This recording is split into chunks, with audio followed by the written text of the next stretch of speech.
What's up everyone? Today's gonna be my February wrap up and I cannot believe I read 24 books this month, like in February. How did I even do that? I still worked a full-time job. I did IVF. I mean, goodness gracious, like, am I Wonder Woman or something? Okay, so have some red wine. Today was a day off. I'm feeling really great. As I did recently drop down to part-time now, thanks to all of my lovely patrons over on Patreon. Like, this has been phenomenal. I'm working 3 days a week now. It's March and I am just so excited. I got a bunch of things done today and I'm just chilling with the windows open because it's such a nice day and I'm about to tell you about all the books that I read. So first off, let me show you my reading journal spreads like I promised I was going to do. So if we go back, the first spreads that I have are my Reading to Zero spreads, and I filled in, you can see the ratings that I have. So both of these pages I have filled in. I did haul one book this month, which was Uncharted, but I'm super proud of myself because I started the month of February with 77 books on my Reading to Zero shelf. So I created this challenge where like I am trying to read every single book that I currently own. And so yeah, I started with 77 books. I ended up reading 19 books that were on my shelf. I hauled one, which was Uncharted, thanks to a friend that sent that to me. And then I'm unhauling a book that I'm gonna show you that I ended up not reading. And so my finishing total is 58 books on my shelves. So I have 58 books left on here. Super excited about that. After my Reading to Zero spreads, I have my Goodreads stats page, and look at that. I'm at 31 books already this year. How crazy is that? I can't believe I'm so close already to my goal and it's only the beginning of March. Then I filled in my reading at night, which I did read a lot except for like my retrieval recovery. That's when I didn't. For my stats, so in February, I read 24 books. I read 7,234 pages. That's nuts. 6 of them were totally just physical. 16 of them I listened to on audio, and 2 of them were a combo where I read them physically and listen to them at the same time. 19 of those were adult and 5 of them were young adult. I didn't even realize I had like so many young adult books on my shelves.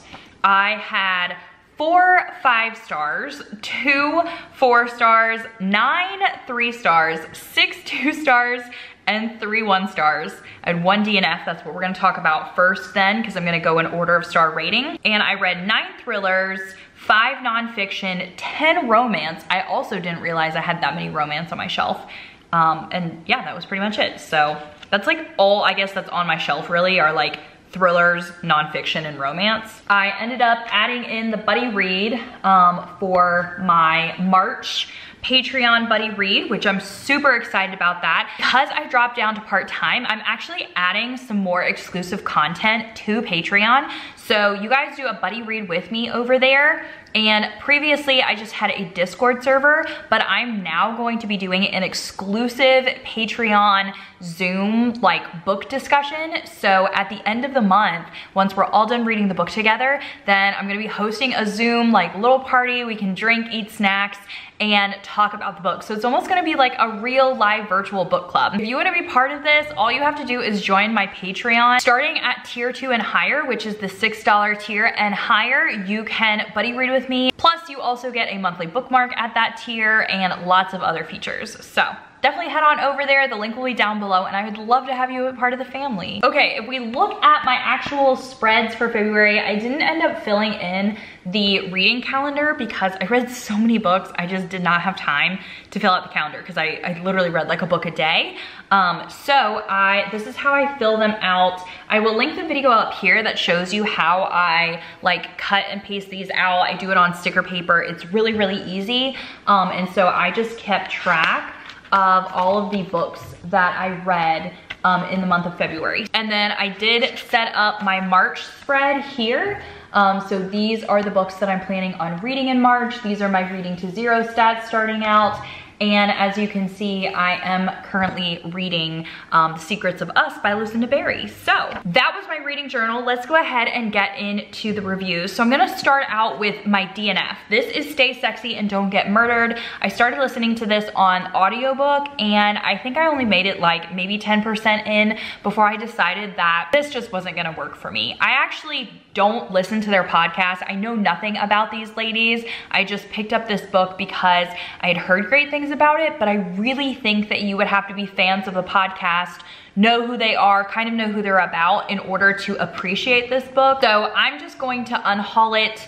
I DNF'd it, and that's that. I'm gonna try and not waste too much time with each book since there's a lot of books. Okay, so starting with my 1 stars, I read Dietland by Sarai Walker. I rated this 1 star because, oh my gosh, it was just a mess of a book. It started out being actually pretty good with like fat rep. We have our character Plum, and she's trying to lose weight. She's always been very heavy, and you know, she goes on these like diets and buys this special food, and I did really relate to that part. But then it becomes this like very much feminist novel about this like secret underground society of women that are gonna, you know, they're just gonna kill the men because we don't need the men. It just turned really, really weird. I didn't like the writing style, so it was already a little hard for me to understand. And I'm not like a super crazy feminist where I like hate all men, so I just did not feel like I could relate to it, and I felt like it was too many themes mashed up into one. So next up, we have The Next Wife by Kara Ruda, I guess is how you say it. I listened to this on audiobook, and I mean, it was just not anything new. It's the same type of thriller where the guy has, you know, he left his first wife to get a second wife because, you know, it was her secretary and she was really young and pretty and beautiful, and, you know, just all of that domestic thriller stuff that you read all the time. But I just didn't find it fascinating. I didn't find it very thrilling. Nothing really happened outside of the ordinary domestic thriller, so 1 star it is. Okay, and then my buddy read for the month for Patreon was Razorblade Tears. I gave this 1 star. I actually have a reading vlog right here for you guys if you wanna go check it out, but this book was just not for me. I should have done a lot more research before going into it. I just picked it up because of the rave reviews without, you know, figuring out what type of book it is. This feels like a Quentin Tarantino movie, but in novel form. I feel like my husband would really like this in movie format. He doesn't read, but it was a lot of action. It was a lot of dialogue. It was a lot of POVs, a lot of characters. I just didn't really care about the story, even though there are hard-hitting topics, LGBT, race, lots of different things that should be talked about, but I just felt like I didn't care about the actual storyline. I only cared about like those instances where they talked about the hard-hitting topics, and other than that, I really could care less. Okay, now moving on to 2-star reads. I read White Smoke by Tiffany D. Jackson. I'm actually really sad because Tiffany D. Jackson is one of my favorite authors. I have read probably like 3 or 4 of her books now, and this one has definitely been the lowest rated. All of her other books I've rated 4 or 5 stars, and I'm just kind of sad about this one because I really wanted to love it. This is actually supposedly a horror young adult, but it didn't really feel like a horror to me. I also felt like there was just too much going on. It was kind of long and drawn out. It just didn't feel realistic to me. Marigold is the young adult character, and I just felt a lot of these characters were immature. It is a mixed race family, and they moved to this house like it's supposedly free, and it's supposed to be like a haunted house, but it's just like, who would do that? You know, who would do that? Anyway, and then there's tons of talk of bed bugs, and I just didn't, I didn't connect to it. I didn't love it, so 2 stars. Okay, again, I have another favorite author, Lucinda Berry, but unfortunately, 2-star book.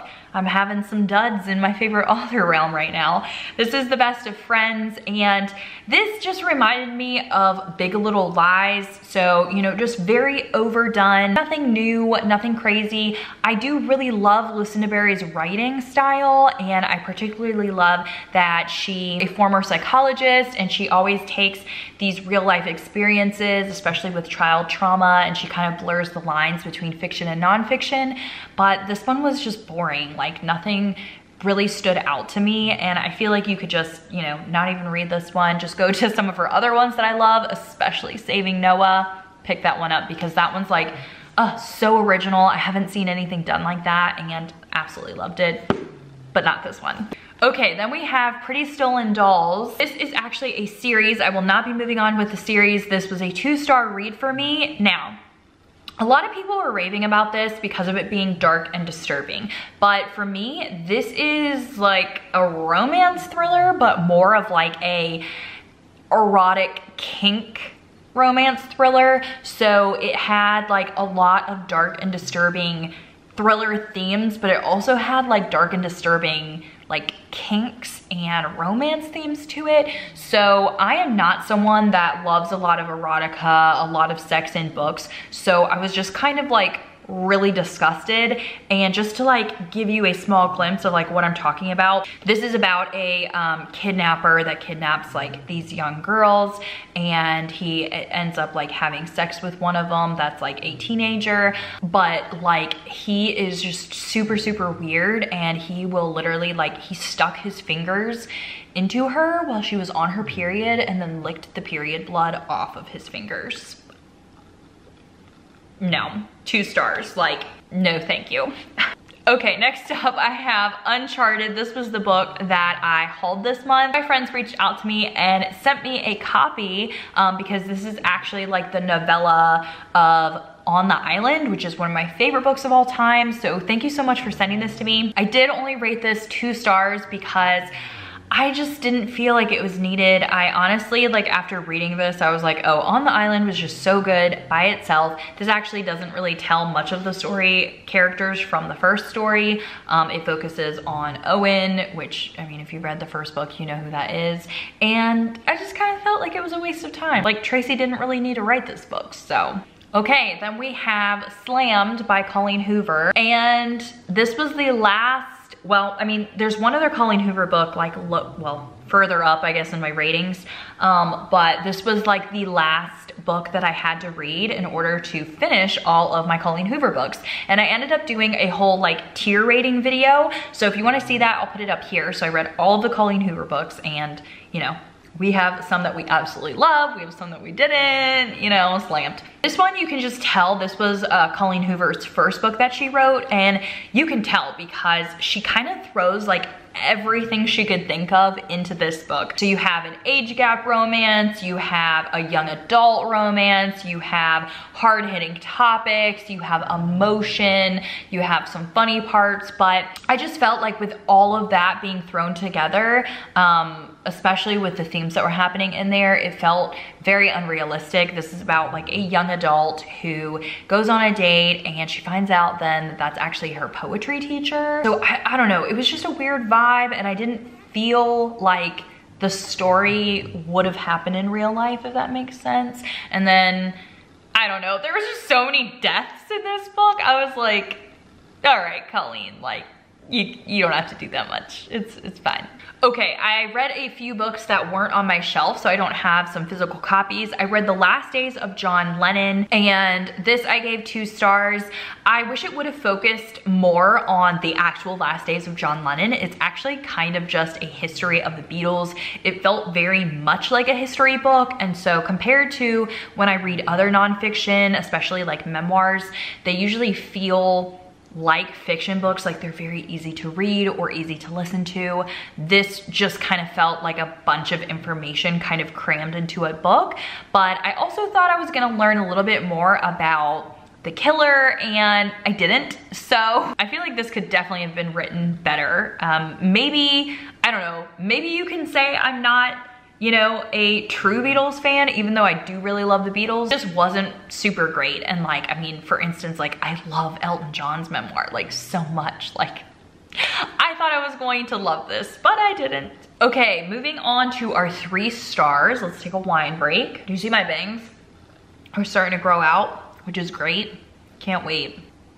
They'll probably be like a perfect length in the summertime, which is great. Okay, we got On the Rocks by Candy Steiner. If you love small town romances, if you love Gatlinburg, Tennessee, if you love friends to lovers and love triangles, I really think that you should pick this book up. I think a lot of people would love this. I think a lot of people did love it. I just gave it 3 stars because you guys know, like, I'm not a huge romance lover, but this was definitely like entertaining. I liked the characters. I loved the love triangle. Like, she is actually engaged to someone, and a lot of like the Southern money comes into play.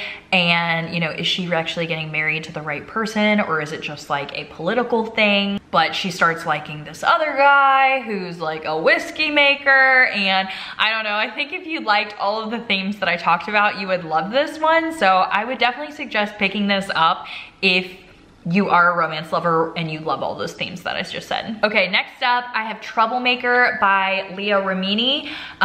This was 3 stars. This was also the first book that I read about Scientology. So if you don't know me, I love cults, anything that has to do with them, and I had never really known about Scientology, and this did blow my mind. I actually think that I need to read other books about Scientology, because this one, even though it was small, it just talked a lot about Leah and like her own acting career, which I don't really know much about her, and I don't really care about her, so that all I just didn't really love. Scientology part was super interesting, so I really just want to learn more about Scientology. Like, I want to hear people's experience, even though she was in it for 30 years. Like, I want to hear other people's experiences about it and how they got out, not really about their acting careers, if that makes sense.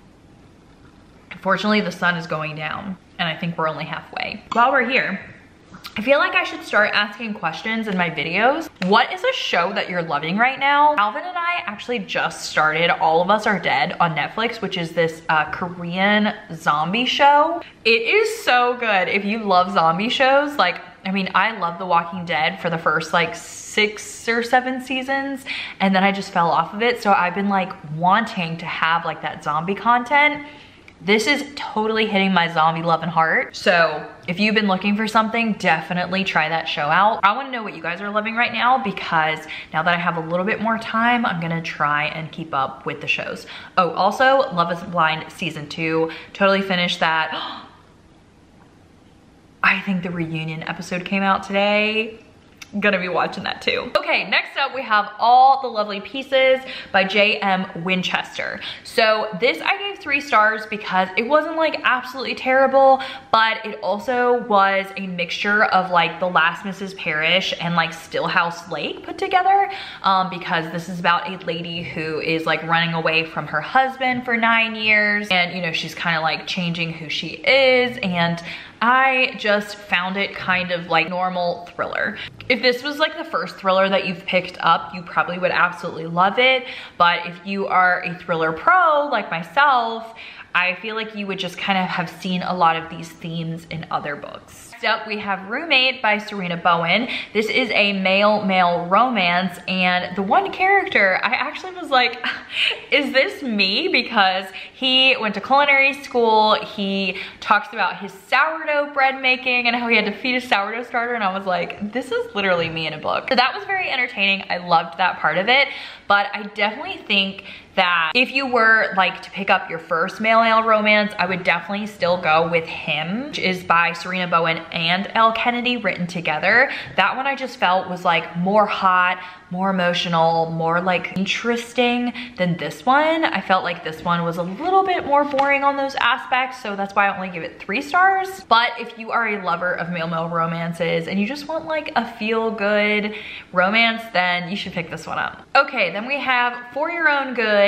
by Samantha Downing. I read like 7 books in a week, and I did a reading vlog for it, so I'll link it up here for you guys. I don't remember all the books that I read, but this was one of them in case you want to go back and hear like more detailed thoughts. But I just gave this book 3 stars. It was very interesting. This kind of has the more dark academia vibes to it, and it's kind of written from like the villain perspective. So like if you liked you would probably like this book. This is about a teacher who, yeah, like hates all the spoiled rotten students, and there's a bunch of murders that happen. The problem that I had with this book was the fact that, I mean, obviously you know who the killer is, so it was cool to be in his head, but at the same time, I didn't find it very thrilling. Next up is Reminders of Him by Colleen Hoover. Everyone's probably gonna be really upset that I only rated this 3 stars because I see a lot of people loving it, but I think that maybe the disconnect is that I am not a mother yet. So even though I did find some of it emotional, I just didn't feel like it packed the punch as her other books. I don't think that this is a bad book at all. I do think that a lot of people should give this the chance and read it because there are people that are absolutely loving it. It was very easy to listen to, very easy to read. I'm not sad that I read it. Like, I wouldn't put this on my highest rated list. I wouldn't say that I'm going to absolutely remember this one. I do like the kind of gray areas that this book had. That was definitely interesting to me. I'm gonna let my sister borrow this because she has a kid and maybe she'll have a different opinion. Maybe it's because I'm childless.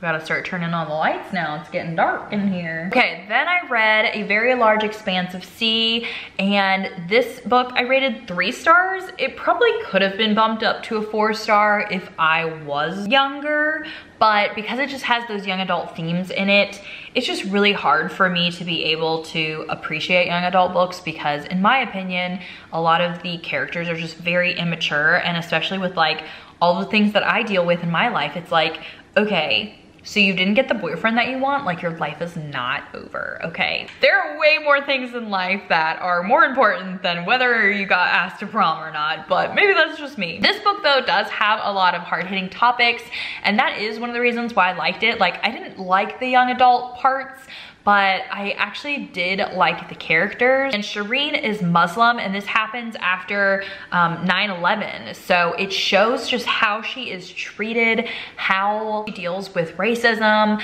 I really liked Ocean as the other character. And there's a lot of talk about Persian food and Persian culture, and I really loved learning about all of that. I also read Finlay, Donovan is Killing It, because I had to read a cozy mystery for my book club this month. That's why I started reading all of these books, is because my team won the team challenge, you know, so I had to pump out a bunch of books in order to win. And I just gave this 3 stars.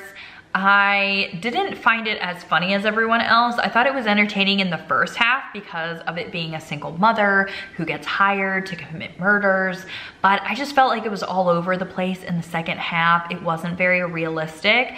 Now, when I was writing my review on Goodreads, I saw that so many people loved it. So you should probably read it because it's definitely probably just me and my problem. I am an unpopular opinion about a lot of things. I'm also pretty strict with my book reviews. Don't just be throwing out those ratings hitting willy-nilly. So you would probably really like it. I would definitely tell you to pick it up. Then the last 3-star I have to talk about is Blue is the Warmest Color. This was a graphic novel that I read, and it is a female-female romance. I did like it. I love the illustrations. I just felt that I obviously couldn't like relate or connect to it as much as someone that is in the LGBT community and has like gone through those experiences. But I'm glad that I read it because it was definitely a learning experience. I also think it's young adult, which I just have a really hard time relating to those.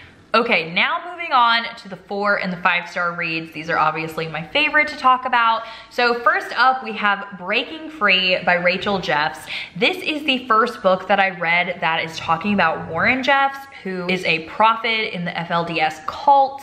And oh my gosh, I didn't even know anything about Warren Jeffs before, but now I do, and this guy is messed up. This is about one of his daughters and her experience with being part of the FLDS cult. Gosh, this book like depressed me because of the fact that, I mean, they just don't get to do anything fun. They are just child brides that have to like pump out all of these kids. They starve, they have no fun, they have no love in their life. There's just so many crazy topics in here, and I learned so much. I would have given it 5 stars, but I listened to the audiobook and I didn't love Rachel as the narrator. I felt like I was definitely missing a little bit of the connection with that. If I read the book, maybe I would have rated it a little bit higher. I do love the pictures that are in this book, and I am super excited to read more about this FLDS cult. I think Stolen Innocence, I've heard, is even better than this, and it's also by, I think, a daughter by Warren Jeffs. So I'm gonna be picking up that one pretty soon. I also read The Amendment Amendment, which is the second book to The Arrangement by Kirsten Modglin. I loved The Arrangement. You guys probably know I raved about it like just this past summer, rated it 5 stars. The Amendment was actually still really good. I rated it 4 stars. It's a quick, easy read. I don't think I would have read them both together, like in succession. Is that the word? I don't know. You know what I mean. But it was definitely good to like go back and like read this second one and be like, oh yeah, Kirsten Modglin, I need to buy more of her books. Cause like her writing style is just amazing. She's very thrilling. She packs a big punch in a very small amount of book. And so I am super, super, super excited. Like as soon as I'm done with Reading to Zero, I think I'm gonna buy like her whole backlist because I really like her as a thriller author and I cannot wait to read more books by her. Okay, now we get to move on to the 5 star. Okay, so the first one I want to talk about is Cherry Bomb. This was a book that I got in a Hello Lovely surprise box, so I had no clue that this was like even coming. This is an age gap romance, so you know, slightly taboo, with I think it's a 19-year-old girl named Cherry and a 38-year-old man named Cash.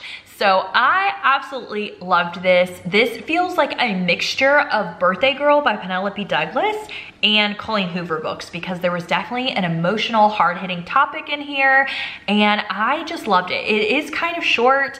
There are sex scenes, but the whole thing isn't just sex. There's so much more to the story. I loved it. I flew through it. I raved about it to all of my friends. One of my friends read it and then she ended up reading the second book because the second book is about another couple that's in the book and she loved that one too. So if you love age gap romances, I definitely suggest picking this one up. Okay, then we have another polygamy book. This is Keep Sweet, but this isn't a nonfiction book. This is actually a fiction book, so it's not technically real, but in the back of the author's note, she talks about how she wrote a lot of this book based off of the book Stolen Innocence, which I just had talked about when I was talking about Breaking Free. So Stolen Innocence, I have not read yet, but it is about the FLDS cult by Warren Jeffs, and Michelle wrote this book in order to be like a fiction replica of it. So I loved this. It was absolutely entertaining, but also, you know, disturbing and dark. This is a young adult book, but because it has that cult theme in it, it, you know, doesn't feel like a regular young adult book. Obviously the young adult characters in here are like being married off really young and it's like, that's a problem. So yeah, loved this, flew through it. It is pretty short.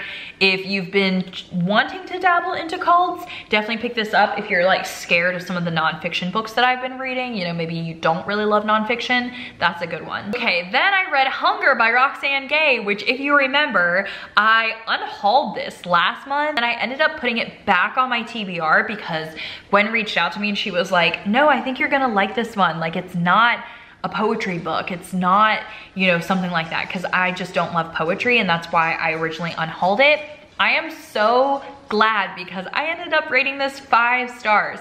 I listened to the audiobook and it was just phenomenal. Roxane Gay talks about her being raped and how that impacted her weight, how she ate a lot in order to feel safe. And so there's so many important topics, trigger warnings, you know, make sure you look it all up, because the rape, like the way that she was talking about it, especially on audiobook, it's just absolutely terrible and definitely hard to listen to. There were so many parts of this book that I did relate to, and I even read some of the passages out loud in my reading vlog, which I'll link up here. That's when I read the 7 books in 7 days. But absolutely loved this. I totally recommend this if you love memoirs. Okay, the very last book that I want to talk about, this one I actually saw in my IVF group. If you didn't know, I just did my first IVF cycle, like the first half of it. I did the egg retrieval just this month. So I saw them recommend The Underwear in My Shoe and I went ahead and read it. It's supposed to be an unfiltered version of the author Brett, who went through IVF, and I loved it, rated it 5 stars. It's both funny but also very sad and emotional, especially if you're going through this process. So I loved it because of that. I felt like I was kind of yo-yoing back and forth between like, oh my gosh, like this is so funny, like I'm glad she relates to this, you know, that kind of thing. But then also, you know, I'm like, oh yes, like totally been there, done that, know how that feels, you know, with some of the sad parts.